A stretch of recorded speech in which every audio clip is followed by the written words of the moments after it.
Áudio 12. A década de 1920 marcou a busca por um grupo de profissionais da arquitetura de um distanciamento do ecletismo vigente, encarado como um estrangeirismo a ser superado. A busca por um estilo nacional, uma arquitetura que fosse genuinamente brasileira, caracterizou o movimento neocolonial, muito importante nesse momento. E os estilos carregados de estrangeirismo são criticados por sua inadequação ao contexto brasileiro.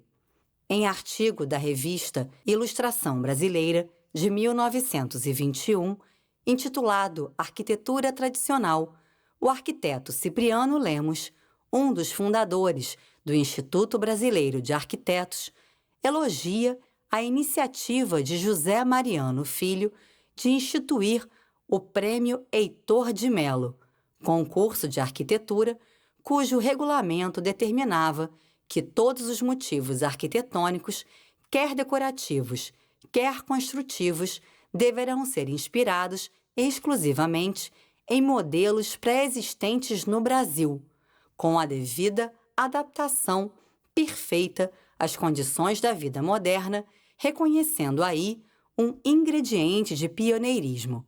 Nota de rodapé.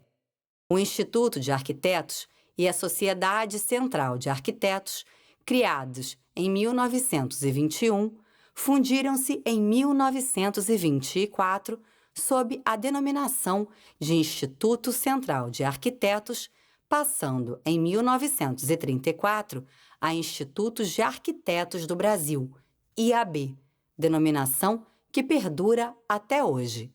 Fim de nota. Chega a afirmar que, pela primeira vez, teve lugar entre nós um concurso público de real interesse para os arquitetos, para, em seguida, colocar a questão da necessidade de adequação em relação ao clima como aspecto fundamental para o partido arquitetônico, afirmando: quando em plena praia de Copacabana, sob um sol abrasador, deparamos com um palacete em estilo normando, telhado em ardósia e de inclinação angular para as grandes neves. Não podemos deixar de aplaudir a iniciativa do Dr. José Mariano, chamando os arquitetos ao verdadeiro caminho. Mas, mesmo diante de críticas como essa e como tantas outras, o estilo normando continuou sendo amplamente adotado e teve vida longa, não apenas na região serrana, em torno da cidade do Rio, onde o clima ameno era mais propício ao estilo e onde foi incorporado a hotéis de cidades turísticas, como o Palácio Quitandinha, em Petrópolis, e o Hotel Cassino Higino, em Teresópolis, mas também nos bairros da zona sul da cidade, como Copacabana, Ipanema, Lagoa e Urca, que, além de seu castelinho, ainda hoje apresenta uma grande quantidade de casas seguindo esse gosto. Notas de rodapé. O Palácio Quitandinha foi construído a partir de 1941 pelo empreendedor Joaquim Rolla e seu cunhado, o italiano Antônio Faustino, e inaugurado em 1944 para ser o maior cassino-hotel da América Latina.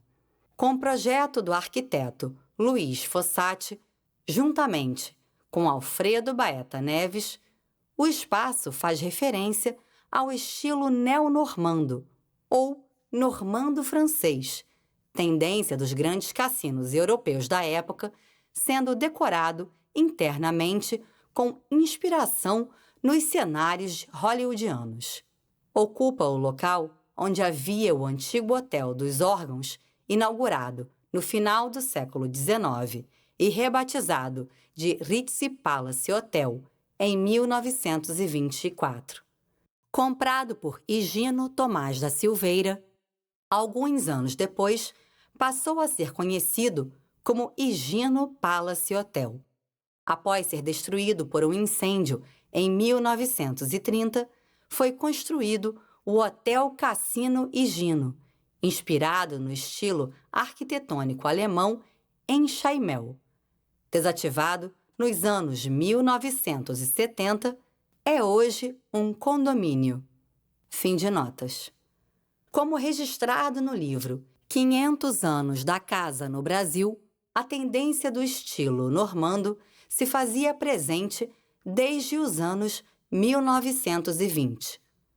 Nas diversas publicações de arquitetura existentes nos anos 20, também percebemos, pelo lado dos mais europeizados, ainda alheios a qualquer manifestação nacionalista, o gosto dos bangalôs e residências normandas, profusamente adotadas, conferindo sempre um ar erudito ao seu proprietário, diferente das posturas tradicionais do neocolonial.